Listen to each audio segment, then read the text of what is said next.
첫 번째 달려보죠. 예, 택배를 발로 툭 차더니입니다. 사방가족께서 제보해 주신 사건으로 시작합니다. 만나보시죠. 자, 한 남성이 계단을 내려오면서 택배를 발로 툭 합니다. 자, 그리고는 택배를 다시 주워가지고 말이죠. 지금 주워 들고서 살펴보더니 다시 계단 위로 저렇게 살펴보더니 또 툭 던져요. 던집니다. 자, 가는가 싶었는데 다시 계단으로 올라가더니 또 주변을 또 이리저리 도리도리 막 둘러본 다음에 다시 한번 택배를 발로 툭! 자, 그리고 또 모자 푹 눌러 쓰고 얼굴 가리고 발로 찬 택배를 주워 들고 지금 주워 들고 다시 또 이번엔 내려갑니다. 예. 자, 백 변호사님 보세요. 네. 저 사람 당신 택배 왜 들고 갔어? 물어보면 그럴 겁니다. 아니, 들고 가긴 누가 들고 가? 발로 찼는데. 도대체 저 심리를 어떻게 이해해야 되겠습니까? 택배 쇼핑한 거예요.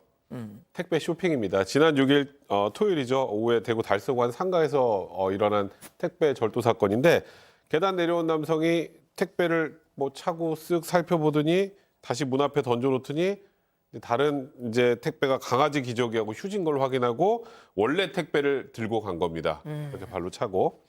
일단 저 택배 안에는 20만 원 상당의 물건이 들어 있었고 해외 구매를 해서 어머니 생신 선물이었다고 합니다. 아유. 한 20만 원 상당이었다고 하는데 이 절도 사실 알고 이제 바로 CCTV를 확인해 봤더니 같은 건물을 쓰는 사람들한테 물어보니까 초기 4층에 있는 무도장에 있었던 사람이라고. 무도장에 놀러 왔던 사람이고. 그럼 이제 확인이 될 것 같잖아요. 무슨 장이요? 무도장.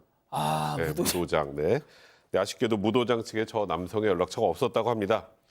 그래서 다시 가져간 택배 가져다 놔 이러면서 종이를 붙여놨는데 어제 누군가 그걸 뜯어갔다고 합니다. 혹시 그게 범인일 수 있을 것 같은데요. 일단 비슷한 인상착의 사람 목격해서 차량 번호를 알아가지고 경찰에 전달했는데 아쉽게도 아니었다고 합니다.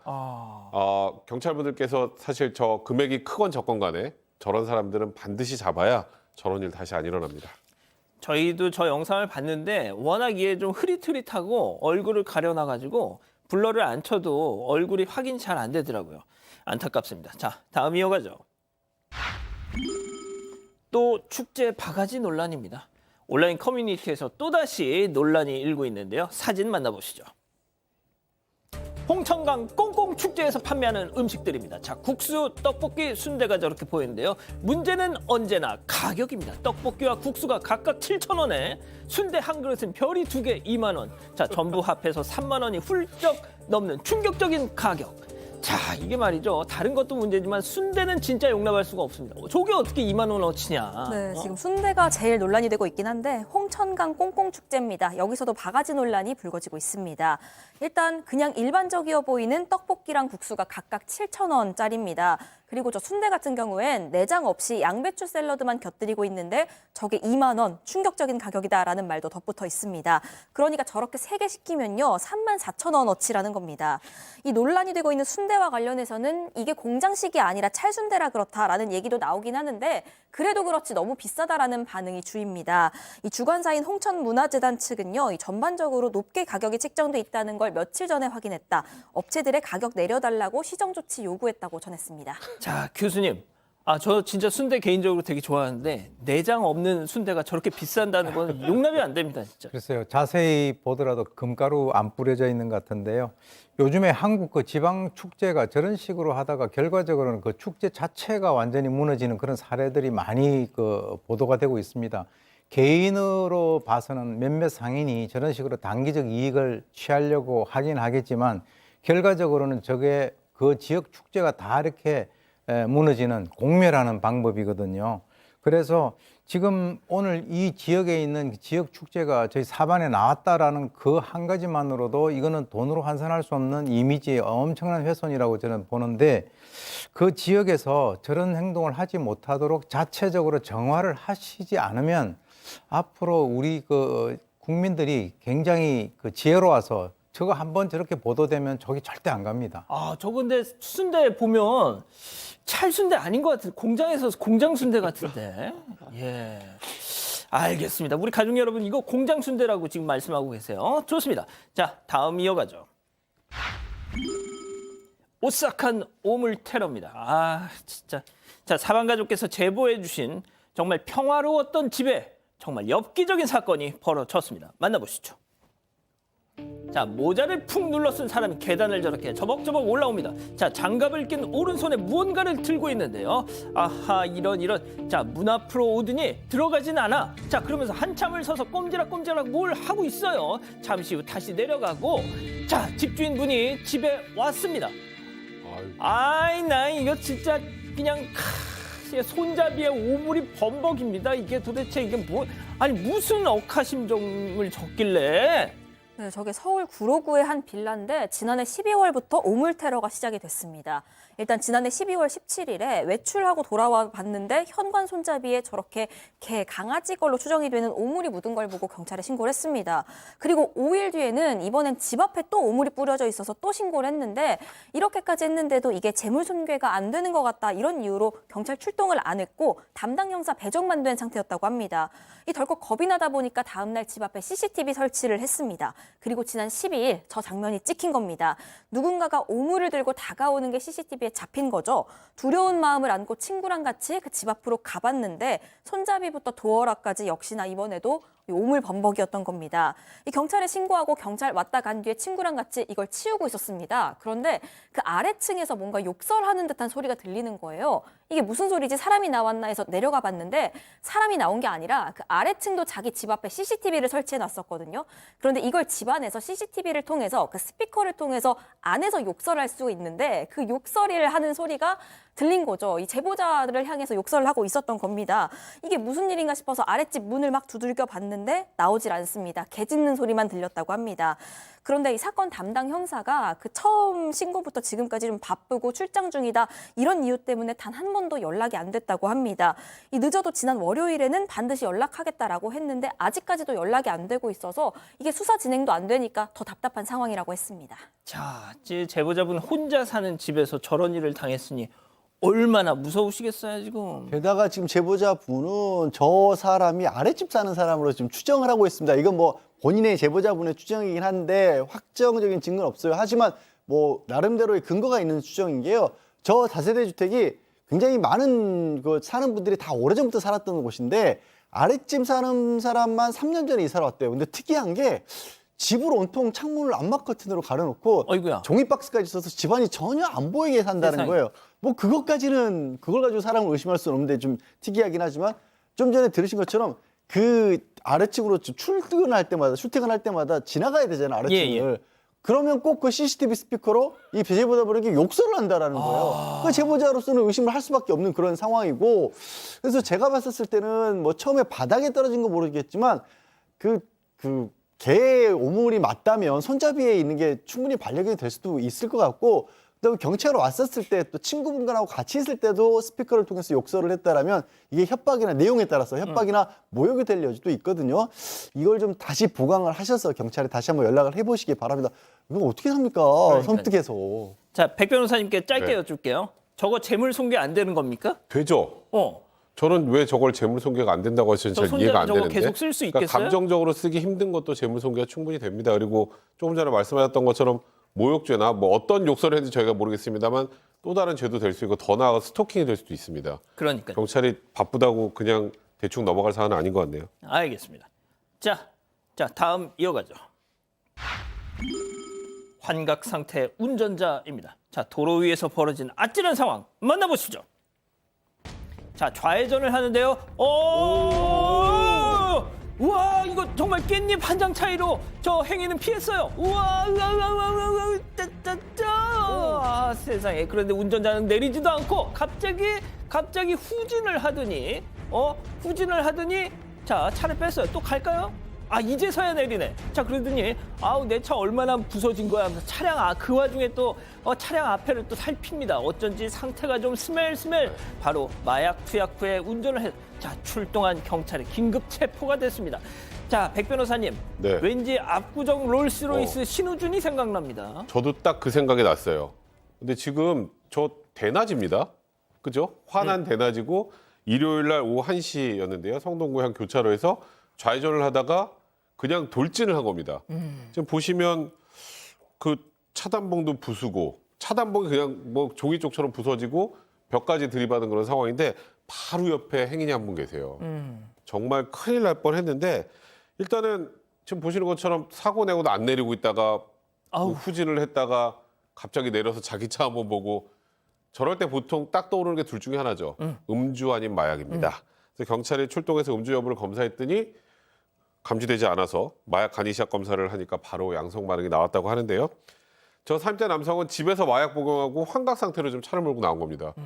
저걸 보면서 저도 갑자기 막 불안하고 좀 두렵기도 한데 일단은 뭐 30대 남성 집에서 마약, 투약, 도구 이런 거 전부 압수하고 국과수의 정밀 감정을 의뢰한 뒤에 구속영장을 신청했다고 하는데요. 자, 마약 청정국이라는 우리나라의 이제 이 지위가 사라진 게 아닌가 하는 생각이 들 정도로 참 안타깝습니다. 좋습니다. 자, 다음 또 이어가죠. 긴 머리 휘날리며 몰카 불법 촬영. 자, 사방 가족께서 제보해 주신 사진으로 만나보시죠. 자, 여자 화장실 앞에 머리카락을 저렇게 늘어뜨리고 고개를 푹 숙인 사람, 밖으로 못 나오게 막은 듯 쇼핑카트로 차단벽을 만들었습니다. 아니 왜? 그렇습니다. 여자 화장실에서 몰래 다른 사람을 촬영했다는 건데요. 여자여도 안 되지만 문제는 여장을 한 남자. 매일 영어입니다. 두둥. 자, 근데 여장 남자라는 걸 알고 봐서 그런지 몰라도 골격이 남다릅니다. 네, 180cm 키가 됐다고 합니다. 저게 지난 12일 저녁이고요. 경기 성남의 한 마트 화장실에서 불법 촬영이 있었습니다. 이 한 여성이 화장실에서 뛰어나오면서 카메라가 사람 찍고 있다 소리를 질렀습니다. 그랬더니 이 주변에 있던 남성들이 아주 재빨리 저 쇼핑카트를 끌고 와서 화장실 문을 막아버린 겁니다. 당연히 범인은 그 안에 갇혔겠죠. 본인이 별 수 있겠습니까? 나왔는데 저 모습이었던 겁니다. 이 머리카락이 긴 가발을 쓰고 굽 높은 신발까지 쓰고 있었습니다. 남성이었고요. 키가 180cm, 그리고 20, 30대 정도로 추정이 됐다고 합니다. 경찰이 출동을 했고요. 저 남성 가발 벗긴 뒤에 검거했다고 합니다. 아니, 세상에 키가 180인데 거기다 하이힐까지 신었으면 나 잡아가라 아닙니까, 교수님? 글쎄요, 참 그 본인이 왜 저럴까 싶은데요. 저게 이제 일반적으로 절시음란증, 즉 훔쳐보기를 하고 싶어하는 남성들이 여장을 하고 난 뒤에 여성 화장실이나 또는 뭐 그 목욕탕이라든가 이런 데 마음대로 들어가고 싶은 그런 것을 갖다가 일반적으로 우리가 투명인간 그 망상 심리라고 합니다. 현실적으로는 이제 불가능하죠. 투명인간이 안 되니까 여장을 하고 저런 행동을 하는 것인데, 좀 전에 말씀하신 대로 키가 180에다가 거기에다가 하이힐까지 신었으니까 아마 그런 짓 하기 전에 자신의 모습을 거울에 그 기괴한 모습을 좀 비춰보고 포기하는 게 나는 도저히 이거 가지고는 안 되겠구나, 그렇게 포기하는 게 훨씬 더 나을 뻔했습니다. 그러니까 말이죠. 좋습니다. 자, 마지막 사연으로 가보죠. 남동생 부부와 한 집 살기. 자, 사방 가족께서 우리 가족 여러분들의 집단 지성의 판단을 받아보고 싶으시답니다. 네, 같이 살고 있는데 청소라고는 안 하는 이 남동생 부부 때문에 고민이라는 누나 사연입니다. 이 결혼한 40대 남동생이 2년 전에 좀 경제적으로 크게 어려워졌다고 합니다. 그런데 부모님이 돌아가셨기 때문에 믿을 건 남매뿐. 그래서 이 누나인 사연자가 먼저 너네 부부 우리 집 들어와서 살아라 이렇게 제안을 했고요. 실제로 같이 살게 됐습니다. 그래서 부엌이나 거실은 같이 쓰고 있고요. 화장실은 2개여서 각자 쓰고 있습니다. 그런데 남동생 부부가 정말 집안일이라고는 손 하나 까딱을 안 한다는 겁니다. 일단 쓰레기는 거의 사연자 남편이 알아서 내다 버리고요. 가끔 동생 시키면 하긴 합니다. 하지만 자발적으로 하는 일은 없습니다. 부엌, 거실 같은 공용 공간 청소는 단 한 번도 안 합니다. 음식물 떨어져도 안 치우고 그냥 나가고요. 나중에 얘기하면 바빠서 그랬어 미안 하긴 하는데 고쳐지질 않습니다. 또 냉장고를 반반 나눠 쓰고 있는데 사연자 혼자서 냉장고 청소하고 있어도 단 한 번을 같이 하자거나 다음엔 자기가 하겠다거나 하는 소리를 한 적이 없습니다. 그리고 남동생 부부만 전용으로 쓰는 화장실은 더 심각합니다. 신경 안 쓰다가 얼마 전에 뭐 좀 고치려고 들어가 봤는데 청소라고는 안 하는지 곰팡이가 말도 못하는 상황이었다고 합니다. 2년 넘게 이런 상황이라서 남편 눈치도 너무 보이고 또 사연자도 힘에 부치고 있는데, 그렇다고 해서 또 40 넘은 동생한테 잔소리하기가 또 성격상 입이 안 떨어진다고 합니다. 어떻게 하면 좋을지 고민이라는 사연입니다. 그렇군요. 자, 기다리고 기다리셨던 부처 핸즈업타임 유튜브 JTBC 뉴스 채널과 사건 반장 독립 채널에서 8천여 분의 우리 가족 여러분 함께하고 계신데요. 채팅창에 OX로 함께 참여해 보시죠. 먼저 남동생입니다. 누나, 정말 누나가 나한테 이럴 수 있어? 엄마 아빠 다 가시고 나한테 누나가 엄마야. 아, 이 집에 우리 부부 들어와 살라고 먼저 말한 것도 누나잖아. 그런데 뭐 고작 쓰레기 안 치고 청소 안 하는 거 같고 이렇게 타박을 줘? 와, 진짜 서운하다. 그리고 나 평소에 매형 앞에서 나 죄인이야. 이거 왜 이래? 눈치 얼마나 보고 사는지 알아? 그래, 나가. 엄마! 동그라미. 아, 그러시군요. 자, 다음은 누나입니다. 어머머머머머, 얘 좀 봐. 진짜 보자 하니까. 야, 백성문! 매형이랑 누나한테 고맙다는 말을 하고 오히려 지가 더 성질해. 야, 그래, 좋다. 말 나온 김에 한번 따져보자. 매형 눈치 보고 산다는 놈이 그딴 식으로 살아? 네 매형이 너도 너지만 네 마누라하고 한 지붕 안에서 사니까 얼마나 불편한지 생각 안 해봤어? 그래, 나가라. 당장 나가, X. 자, 양 변호사님. 동생 부부를 위하는 길이죠. 내쫓는 게. 이게 그리고 가끔 그런 경우가 있어요. 자격지심이 엉뚱한 방향으로 좀 막 나올 수가 있어요. 내가 어려워서 누나가 도와줬다는 생각을 하는 게 아니라 이까짓 거 내가 이걸 가지고 누나 도움받는다고 나한테 위세 떨어? 이런 식으로 사람이 이상하게 심보가 삐뚤어지는 경우들이 생기거든요. 그런 게 아닌가 좀 의심스럽습니다. 빨리 내쫓는 게 남동생 부부를 위해서도 좋을 것 같습니다. 자, 그런데 이 사연자분께서 교수님, 경제적인 것 때문에 어차피 뭐 이제 모든 사람들은 각자 도생이죠. 뭐 경제적인 거라고 해서 누나 집에 저렇게 들어와서 1년 지나서 2년까지 있는 건 말이 안 되는 것 같고, 누나가 처음에는 좋은 의도로 이제 저렇게 한 것 같은데 아무래도 이제 시간이 오래되다 보니까 배려가 지속되면은 이것이 자기 권리라고 착각을 하고 기본적인 의무도 하지 않는 거예요. 그리고 누나가 엄마다 이렇게 생각하면 엄마 말 잘 들어야죠. 예, 마흔이 돼서.